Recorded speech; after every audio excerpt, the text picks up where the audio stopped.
Welcome friends. आज है 28 अगस्त।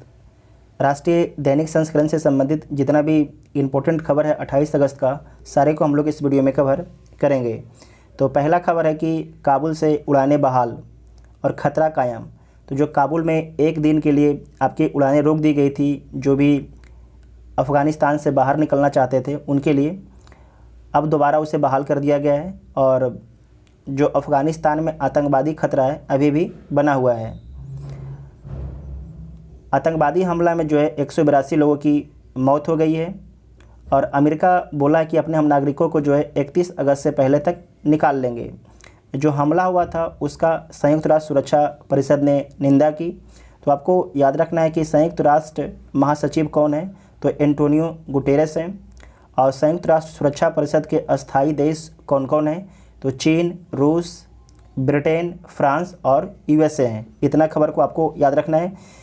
और जो 182 मौतें हुई थी, इसमें से 13 अमेरिकी सैनिकों का भी मौत हुआ था। नेक्स्ट खबर है कि भारतीयों की निकासी हुई मुश्किल, क्योंकि भारत की अब वहाँ पर ऐसे तो बहुत कम ही लोग हैं, लेकिन जो भारत की वहाँ पर जो निकासी का प्रोग्राम चल रहा था वो थोड़ा मुश्किल में पड़ गया है। ठीक है। और अभी तक भारत ने कितने लोगों को वहाँ से बाहर निकाला है, तो भारत अभी तक वहाँ से 550 लोगों को बाहर निकाला है। नेक्स्ट खबर है कि भारत ने इतिहास रचा, एक दिन में 1 करोड़ टीके लगाए। तो कोरोना के जो है भारत ने एक दिन में 1 करोड़ टीके लगाए हैं। भारत में जो है कोरोना का पहला टीका किसे लगा था, तो कोरोना का जो पहला टीका है वो मनीष कुमार को लगा था। भारत में 24 घंटे में जो है 45,905 केस आए हैं। और भारत में कुल कितने एक्टिव केस हैं, तो 3,54,000 एक्टिव केस हैं। और भारत में सबसे अधिक केस किस राज्य में आए हैं, तो भारत में सबसे अधिक जो केस है वो केरल राज्य में आया है। नेक्स्ट खबर है कि असम में उग्रवादियों ने 5 ट्रक ड्राइवरों की हत्या की। तो आपके लिए ज़रूरी नहीं है, लेकिन याद रखना है कि जो ये हत्या किस डिस्ट्रिक्ट में किया गया असम के, तो दीमा हसाओ डिस्ट्रिक्ट में ये हत्या की गई थी। तो दीमा हसाओ डिस्ट्रिक्ट आपको याद रखना है कि असम में है। उसके बाद नीचे दिया गया है कि कश्मीर में अहम ठिकानों को एंटी ड्रोन तकनीक का कवच दिया गया। मतलब कि जैसे कि इंटरसेप्टर मिसाइल होता है, उसी प्रकार से इंटरसेप्टर ड्रोन लगाया गया है जम्मू कश्मीर में। जो आपके पाकिस्तान ड्रोन भेज के भारत पर हमला करवाता है उसे नाकाम करने के लिए। ठीक है। तो पहला पेज में इतना ही काम का खबर था। दूसरा पेज में देखिए, दूसरा पेज में सोनू सूद को बनाया गया देश के मेंटर कार्यक्रम का ब्रांड एम्बेसडर। दिल्ली गवर्नमेंट ने जो है देश के मेंटर कार्यक्रम का ब्रांड एम्बेसडर किसे बनाया है, तो सोनू सूद को बनाया है। ठीक है। ये बस दूसरा पेज में पहला खबर, जो दूसरा पेज में इंपॉर्टेंट खबर यही है। और साथ में याद रखना है कि दिल्ली के मुख्यमंत्री कौन है, तो अरविंद केजरीवाल दिल्ली के मुख्यमंत्री हैं। उप मुख्यमंत्री कौन है, तो सिसोदिया साहब हैं दिल्ली के उप मुख्यमंत्री। आप यहाँ पर देख सकते हैं। ठीक है, मनीष सिसोदिया। और जो छत्रसाल स्टेडियम है, याद रखिएगा कहाँ स्थित है, जो छत्रसाल स्टेडियम है ये दिल्ली में स्थित है। नेक्स्ट खबर है कि 2019-20 में पार्टियों ने चुनावी बॉन्ड से जुटाए 3429 करोड़ रुपया। इसमें सबसे अधिक जो है चंदा किस पार्टी को मिला है, तो सबसे अधिक चंदा जो है बीजेपी पार्टी को मिला है, उसके बाद कांग्रेस को मिला है। ठीक है। तो इस बात को आपको याद रखना है कि जो 2019-20 में पार्टियों को चंदा दिया गया उसमें सबसे अधिक बीजेपी को और दूसरा स्थान आपको कांग्रेस को मिलता है। और नेक्स्ट खबर इसमें क्या है, और इसमें कोई काम की खबर आपके लिए ऐसा कुछ भी नहीं है। यहाँ पर बोला गया है कि तकनीक में उन्नति से भारत बन सकता है महाशक्ति। ये राजनाथ सिंह ने बोले कि तकनीक अगर भारत विकसित करता है तो भारत जो है महाशक्ति बन सकता है। ये बात तो एकदम सही है कि अगर आप टेक्नोलॉजी को आगे बढ़ाइएगा, क्योंकि अगला जो विश्व युद्ध होगा आपकी ज़मीन पर लड़ा नहीं जाएगा, और टेक्नोलॉजी के माध्यम से ही लड़ा जाएगा। तो भारत को भी अपना टेक्नोलॉजी बढ़ाना चाहिए और जो रिसर्च पर अपना पैसा खर्चा करना चाहिए। उसके बाद ये सारा आपके इसमें पॉलिटिकल खबर है, तो आपको ज़रूरत नहीं है। जिनको ज़रूरत है अपना पढ़ लीजिएगा नीचे करके। ठीक है। नेक्स्ट है कि लगातार दूसरे दिन देश के 40,000 से ज़्यादा नए आए कोरोना मामले। तो ये भी बॉल बाय बॉल कमेंट्री को ज़रूरत आपके लिए नहीं है। उसके बाद आप नीचे देख लीजिए, यहाँ पर आइए देख सकते हैं कि 4 साल से नहीं पता कि क्यों खर्च किए गए 35,000 करोड़। तो एक तरीके से जो उत्तराखंड में एक घोटाला की तरफ इशारा किया जा रहा है इस पेपर में, ठीक है। सरकार बता ही नहीं पा रही कि 35,000 करोड़ रुपये कहाँ पर खर्च किया गया है।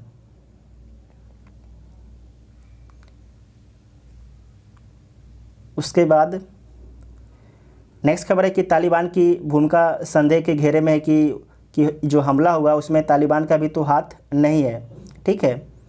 काबुल धमाके से हिले बाइडन, और बाइडन साहब ने बोला कि जिसने भी हमला किया है उस दोषियों को जो है खोज कर मारेंगे बाइडन साहब। ये बाइडन साहब का कथन, बाइडन साहब ने बोला है कि जो भी काबुल में हमला किया है उसे ढूंढ कर मारेंगे, ठीक है, उन दोषियों को। ये बाइडन साहब का कहना है। और नेक्स्ट पॉइंट है कि शरणार्थियों के बेस में आतंकियों के अमेरिका यूरोप पहुंचने का अंदेशा लगाया जा रहा है कि जिस तरीके से जो अफ़गानिस्तान से लोगों के बाहर निकालने की अभियान चल रही है उसी में कुछ आतंकवादी ना अमेरिका और यूरोप पहुंच जाएं, ठीक है। तालिबान शासन में IS अलकायदा का होगा विस्तार। जो तालिबान का शासन वहाँ पर हो ही गया है। और तालिबान कब अधिकार किया था काबुल पर? तो 15 अगस्त 2021 को काबुल पर अधिकार कर लिया था। आप यहाँ पर इस प्रांत के बारे में याद रखिएगा कि तालिबान के सामने डटा नॉर्दर्न अलायंस। कौन है? Northern alliance. नॉर्दर्न अलायंस जो है इसके पर एक हम वीडियो ही बना चुके हैं, उसे भी आप लोग जाके देख सकते हैं। तो जो नॉर्दर्न अलायंस है वो तालिबान के सामने नहीं झुका है। जो नॉर्दर्न अलायंस है उसके नेता कौन है? तो अहमद शाह मसूद उसके नेता हैं, ठीक है। एक खबर आई कि जो नॉर्दर्न अलायंस और तालिबान के बीच में समझौता हो गया, लेकिन इसकी कोई ऑफिशियल जानकारी अभी तक उपलब्ध नहीं है। नेक्स्ट है कि भारत और पाकिस्तान को साथ बैठकर लंबित मुद्दे सुलझाना चाहिए तालिबान बोलता है कि भारत और पाकिस्तान को जो है बैठकर अपने जो भी मुद्दे हैं उसे सुलझाना चाहिए, हम बीच में कोई इंटरफेयर नहीं करेंगे, ठीक है। तालिबान का ये बोलना है। और नेक्स्ट पॉइंट है कि तालिबान ने कहा कि काबुल एयरपोर्ट के बाहर अमेरिका ने कराए धमाके। सब जो भी उनका तर्क है बस ये पढ़ लीजिए। तालिबान और हक्कानी नेटवर्क IS के संबंध साले, ये सब कुछ भी ज़रूरत आपके लिए नहीं है। नेक्स्ट पेज देखते हैं कि संयुक्त राष्ट्र सुरक्षा परिषद में भारत ने कहा आतंकवाद के खिलाफ एकजुट हो दुनिया। भारत के स्पोकमैन हैं संयुक्त राष्ट्र में भारत के अस्थायी प्रतिनिधि और सुरक्षा परिषद के अध्यक्ष TS त्रिमूर्ति, इनका नाम आपको याद रखना है। TS त्रिमूर्ति ने कहा कि ऐसे लोगों के खिलाफ खड़े होने की ज़रूरत है जो आतंकवादियों के आश्रय प्रदान करते हैं, ठीक है। तो TS मूर्ति के बारे में आपको याद रखना है, आपसे TS मूर्ति के बारे में एग्जाम में पूछा जाएगा। उसके बाद इस पेज में आपके लिए काम की खबर, कोई भी काम की खबर नहीं, लेकिन जान लीजिए कि अमेरिका में कोरोना से फिर हालात बेकाबू हो रहा है, क्योंकि जो अमेरिका है वहाँ पर कोरोना से मौतों की संख्या लगातार बढ़ने लगी है। और यहाँ पर देख सकते हैं कि पूर्व IPS अधिकारी अमिताभ ठाकुर को गिरफ्तार कर लिया गया। तो ये भी आपकी काम की खबर नहीं है बस। और बाकी जो लव जिहाद उहाद के बारे में दिया गया, ये भी काम की ज़रूरत नहीं है। ये देखिए इसमें लिखा गया है, पहला आर्टिकल है कि खेल संस्कृति के संकल्प का समय। इस आर्टिकल में लिखा गया है कि ऑल खेल के मुकाबले जो है क्रिकेट को ज़्यादा लोग क्यों पसंद कर रहे हैं। तो सिंपल से आपको बता देते हैं कि 1980 के बाद जो है जब से रंगीन टीवी 1980 के बाद जब से रंगीन टीवी आता है, तो हॉकी 1980 में एक बार जो है अपना टोक्यो ओलंपिक में गोल्ड मेडल जीत के लाया था। लेकिन उसके बाद जो है हॉकी और भी जो खेल है बढ़िया प्रदर्शन नहीं कर पाया। तो हम लोग जो है लगातार टीवी पर किसको देख पाएँ? हम लोग टीवी पर लगातार क्रिकेट को देख पाएँ। इसीलिए हम लोग का जो पसंदीदा खेल हो गया, ये क्या हो गया? क्रिकेट हो गया, ठीक है।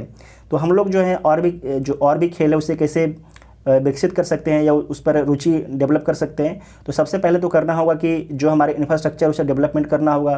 जो हमारे खिलाड़ी हैं हॉकी के हैं, जो भी बैडमिंटन खिलाड़ी हैं, उन्हें प्रशिक्षण देना होगा। जिस प्रकार से क्रिकेट का आज देखते हैं कि हर शहर में जो है एक तरीके से प्रशिक्षण केंद्र खुल गया है, उसी प्रकार से प्रशिक्षण केंद्र हमें खोलना होगा और भी खेलों के लिए, तब उसमें थोड़ा रुचि बढ़ेगी। उसके बाद है कि अमेरिका की नाकामी के बारे में यहाँ पर ये लिखा गया है, तो इसे आप लोग पढ़ लीजिए, ये अच्छा है, इसे हम लोग इसे पढ़ लेते हैं।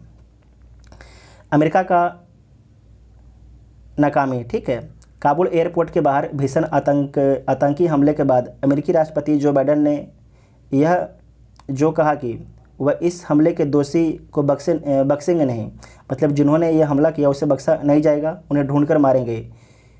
उस पर हैरानी नहीं है उनकी तरह उनके पूर्ववर्ती भी अमेरिकी हितों की क्षति पहुंचाने वाले आतंकी संगठनों के बारे में इस तरह की घोषणाएं करते रहे। मतलब कि इसके पहले जो भी वहाँ के राष्ट्रपति आए वो भी पहले बोलते रहे कि हम जो भी इस तरीके से हमला किया उसे ढूंढ के मारेंगे। तो उसी राह पर बाइडेन साहब भी चले, हमने उसी का जो स्टेटमेंट है फिर से दिए। लेकिन सब जानते हैं कि ऐसी घोषणाओं के तहत उठाए जाने वाले कदमों से कोई बेहतर नतीजे नहीं निकले। सच तो यह है कि जब से अमेरिका के नेतृत्व में आतंकवाद के खिलाफ युद्ध छिड़ा तब से वे बेलगाम ही हुआ। पहले यह आतंकवाद अफ़गानिस्तान तक केंद्रित था। पहले जो ये आतंकवाद था अफ़गानिस्तान तक केंद्रित था, जब अमेरिका का हमला नहीं हुआ था अफ़गानिस्तान पर। फिर इसके इराक, सीरिया, लीबिया आदि देशों में अपने पैर पसार लिए।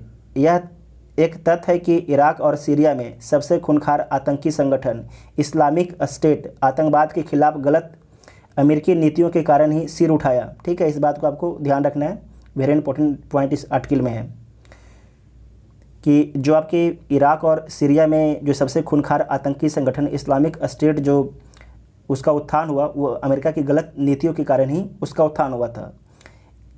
इसकी भी अनदेखी नहीं की जा सकती है कि अफ़गानिस्तान पर हमला कर तालिबान को सबक सिखाने के इरादे से प्रकट करने वाला अमेरिका इस संगठन को परास्त नहीं कर सका। स्थिति यह बनी कि उसे तालिबान से वार्ता करनी पड़ी, जिसे उसे काबुल की सत्ता से बेदखल कर दिया।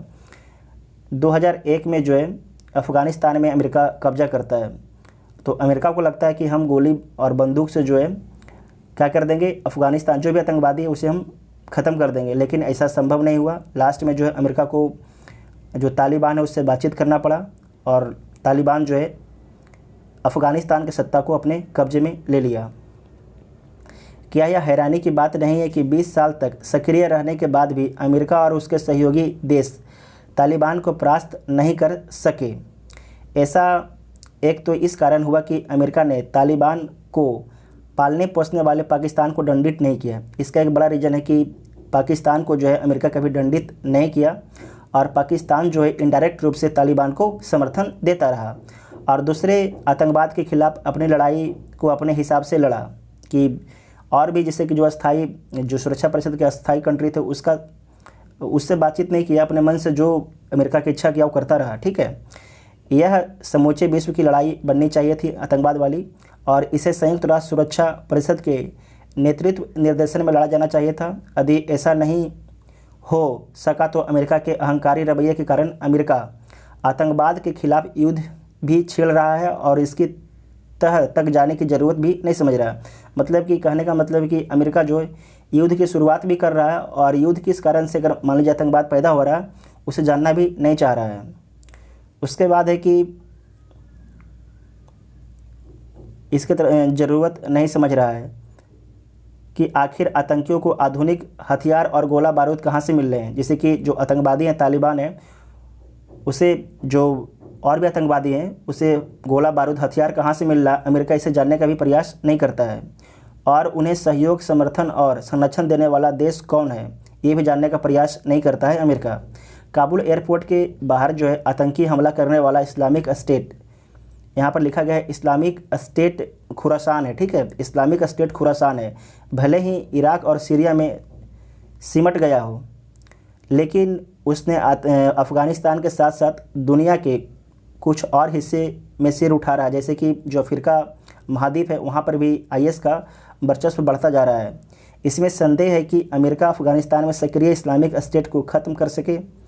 संदेह, यदि अमेरिका इस आतंकी संगठन को ख़त्म करने के लेकर प्रतिबद्ध है तो उसे इसकी कोशिश करनी चाहिए कि इस प्रतिबद्धता में विश्व समुदाय भी भागीदार बने। इसके लिए न केवल सुरक्षा परिषद का सहयोग लिया जाना चाहिए बल्कि भारत को इस संस्था का अस्थायी सदस्य, मतलब सुरक्षा परिषद में भारत को अस्थायी सदस्य बनाना चाहिए, क्योंकि वह देश जो है जिसने आतंकवाद का सबसे अधिक सामना किया। अपना देश भारत जो है आतंकवाद से सबसे अधिक सामना किया है। एक जो इकोनॉमी का ये आर्टिकल है, वेरी इंपॉर्टेंट आर्टिकल है, तो आप लोग इस आर्टिकल को बहुत ध्यान से समझना है। ठीक है, ऐसे आपको मोटा मोटा हम समझा दे तो ठीक रहेगा, लेकिन नहीं, एक बार पढ़ लीजिए पूरा जो भी लिखा गया इसमें। इसमें लिखा गया कि केंद्रीय वित्त मंत्री निर्मला सीतारमण ने हाल ही में एक महत्वाकांक्षी योजना का ऐलान किया है। इसे राष्ट्रीय मौद्रीकरण पाइपलाइन, इस पॉइंट को नोट कीजिएगा, इसका नाम क्या रखा गया है? राष्ट्रीय मौद्रीकरण पाइपलाइन का नाम दिया गया है। इसके अंतर्गत जो है 4 वर्षों के दौरान सरकारी संपत्तियों में 4 वर्षों के दौरान, ठीक है, कितने वर्षों? 4 वर्षों के दौरान सरकारी संपत्तियों में 6 लाख, कितने? 6 लाख करोड़ जुटाने की तैयारी है। 6 लाख करोड़ जुटाने की तैयारी है। सरकारी संपत्तियों से धन जुटाने के लिए अब तक आई विभिन्न योजनाओं की तुलना में जो राष्ट्रीय मौद्रीकरण पाइपलाइन योजना कहीं व्यापक और बहुआयामी है। इसके तहत केंद्र सरकार वित्त वर्ष 2024-25, ठीक है, 2024-25 तक सूचीबद्ध की गई रेल, सड़क और बिजली सेक्टर सहित 20 तरह के बुनियादी ढांचे परिसंपत्तियों के मौद्रीकरण के लिए चरणबद्ध तरीके से काम करेगी। इसमें केवल उन परिसंपत्तियों को शामिल किया जाएगा जो पहले से परिचालन के स्तर पर हैं। इस परियोजना के तहत जो है निजी क्षेत्र को निर्धारित की गई सार्वजनिक अंचल संपत्ति की सिर्फ संचालित करने और रखरखाव की जिम्मेदारी दी जाएगी। इस बात को यहाँ पर ध्यान से समझ लीजिए कि इस योजना के तहत जो है निजी क्षेत्र को, जो प्राइवेट क्षेत्र हैं, प्राइवेट क्षेत्र को निर्धारित की गई सार्वजनिक अंचल संपत्ति मतलब सरकारी संपत्ति को सिर्फ उसे संचालित करने और रख रखाव करने की जिम्मेदारी दी जाएगी। उनकी मालिकाना हक सरकार के पास रहेगा। ये किसका कहना है? निर्मला सीतारमण जी का कहना है, ठीक है। एक निर्धारित समय अवधि के बाद जो है संपत्ति सरकार को वापस सौंप दी जाएगी। मतलब सिंपल से कहने की बात है कि आपको एक उदाहरण से समझाते हैं। कोई एक ये बिल्डिंग है, ठीक है, ये सरकार का बिल्डिंग है। सरकार बोली कि आप इसे जो है 20 प्राइवेट कंपनी को 20 साल के लिए आप इसे ले लीजिए और इसके बदले में आप हमको 50 करोड़ दे दीजिए। कितना? 50 करोड़ दे दीजिए 20 साल के लिए। और 20 साल के बाद जो है ये प्राइवेट कंपनी 20 साल के अंदर जितना भी ये कंपनी पैसा कमाएगा अपने पास रखेगा और 20 साल के बाद जो है फिर से इस होटल को जो है किसे दे दिया जाएगा? सरकार को दे दिया जाएगा। निर्मला सीतारमण जी का ये कहना है, ठीक है। उसके बाद है कि मालिकाना हक सरकार के पास बना रहेगा। एक निर्धारित समय अवधि के बाद जो है संपत्ति सरकार को जो है वापस सौंपी जानी होगी। ऐसे में उनका पूरा इंफ्रास्ट्रक्चर भी सरकार के पास आ जाएगा, ठीक है, जो आपको समझाएं।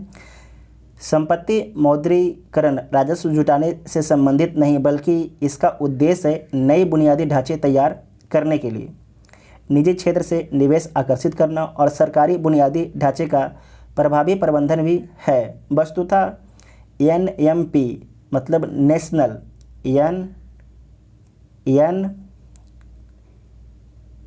एनएमपी नेशनल मौद्रीकरण प्रोजेक्ट, ठीक है, नेशनल मौद्रीकरण प्रोजेक्ट बुनियादी ढांचा तैयार करने के लिए निजी क्षेत्र से निवेश आकर्षित करना और सरकारी बुनियादी ढांचे का प्रभावी प्रबंधन भी है। वस्तुतः एनएमपी के तहत संपत्ति बेची नहीं जा रही है बल्कि उन्हें पट्टे पर दिया जा रहा है। इससे प्राप्त होने वाले धन को सरकारी क्षेत्र, सिंपल से देखिए पूरा जो आर्टिकल है उसका कहने का मतलब सिर्फ आपको हम समझा देते हैं कि सरकार कह रही है कि हम विनिवेश नहीं कर रहे हैं। विनिवेश में क्या होता है कि कोई ये मान लीजिए सरकार की संपत्ति है, ठीक है, सरकार का इसमें हिस्सेदारी 100% है।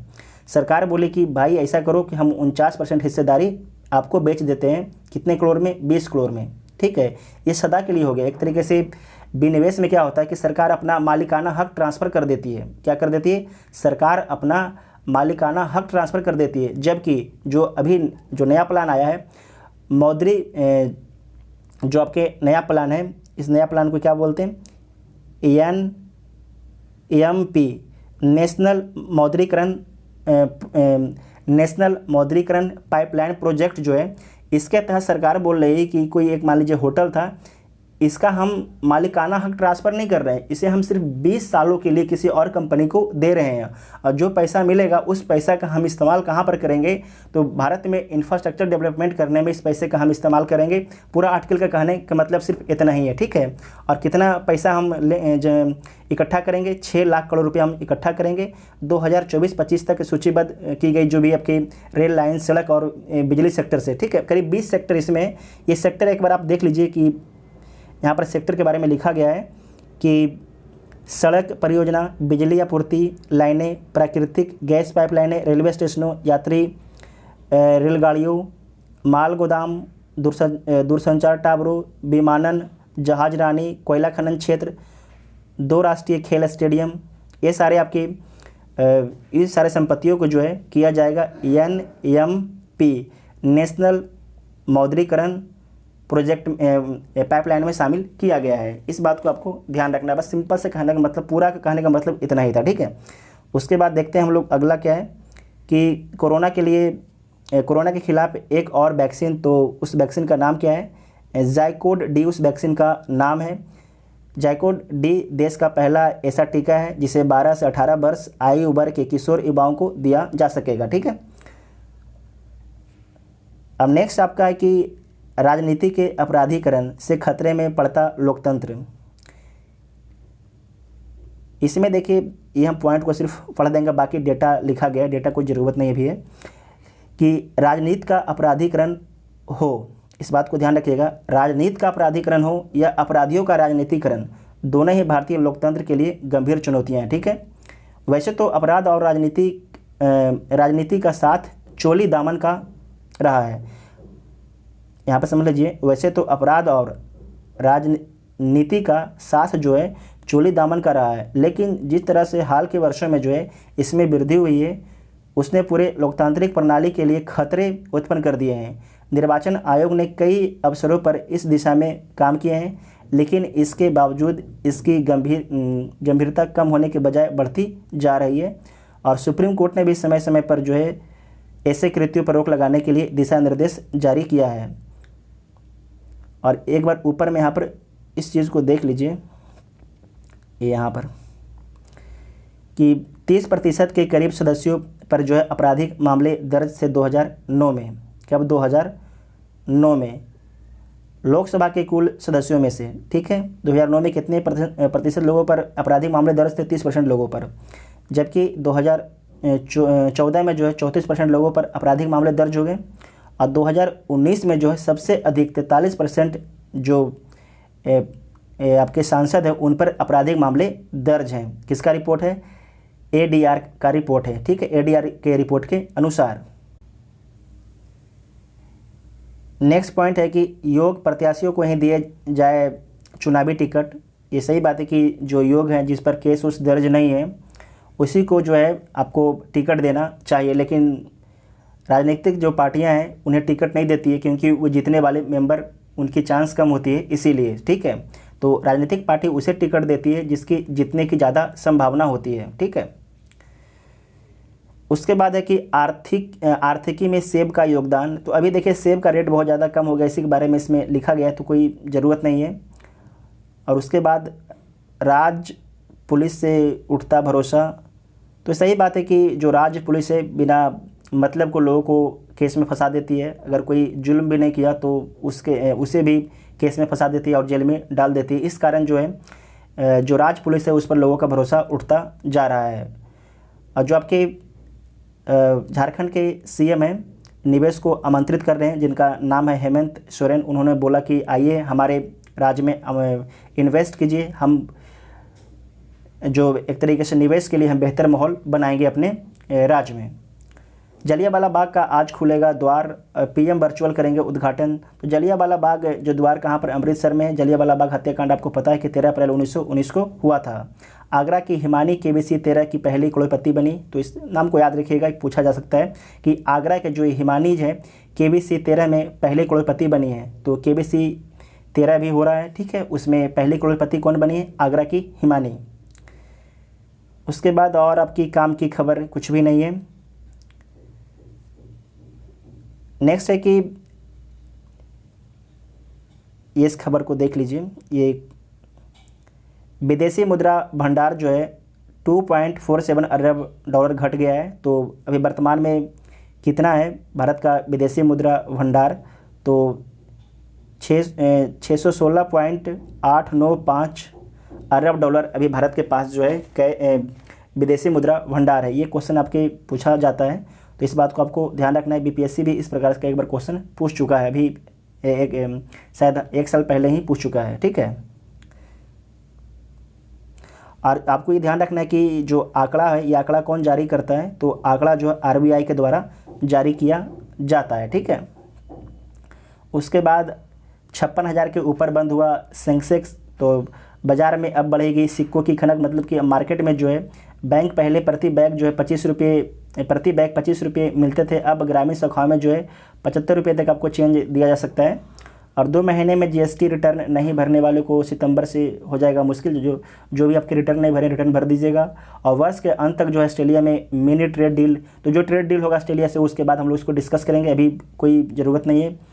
उसके बाद है बाकी सब लोकल खबर है कि 2 पैन कार्ड के मामले में आजम और अब्दुल्ला पर चलेगा केस, बाकी सबको ज़रूरत नहीं है, ठीक है। यहाँ पर हाँ ये देख लीजिए कि पुलिस अभिरक्षा में मौत सब समाज के लिए, पुलिस अभिरक्षा में मौत सब समाज के खिलाफ है। ये किसने बोला? तो हाई कोर्ट ने बोला है, ठीक है।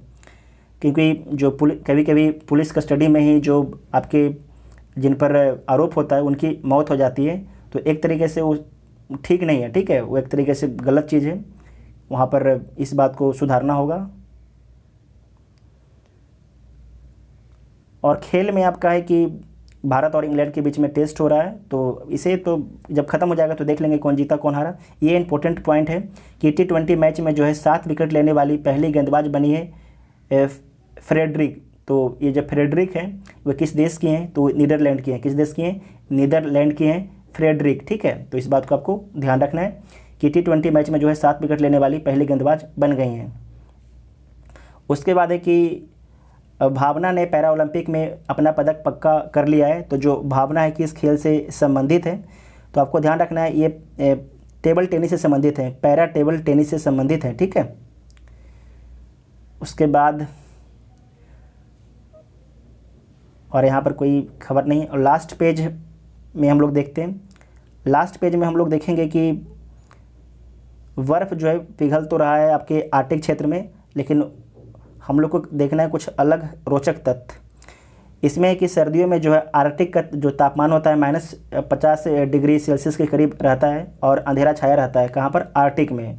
और गर्मियों में जो है आर्कटिक पर तापमान 0 डिग्री सेल्सियस के आसपास रहता है और दिन भर सूरज की रोशनी रहती है। इस दौरान जो है बर्फीला कोहरा भी होता है जो बर्फ़ को पूरी तरह पिघलने से रोकता है। गर्मियों में यहाँ करीब 50% बर्फ़ पिघल जाती है।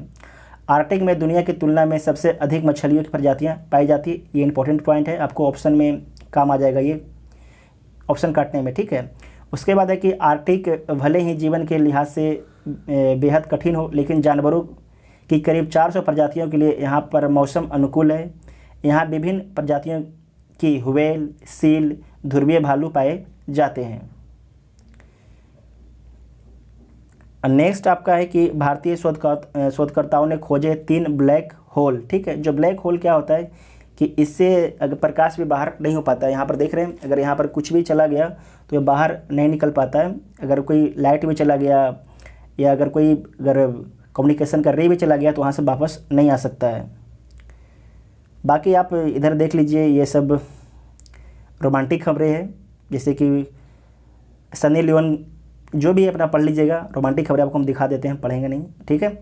ठीक है, आज 28 अगस्त से संबंधित जितना भी आपके दैनिक जागरण संस्करण से संबंधित खबर था सारे को हम लोगों ने कवर कर लिया। वीडियो आपको कैसा लगा आप लोग कमेंट करके जरूर बताइएगा। Thank you.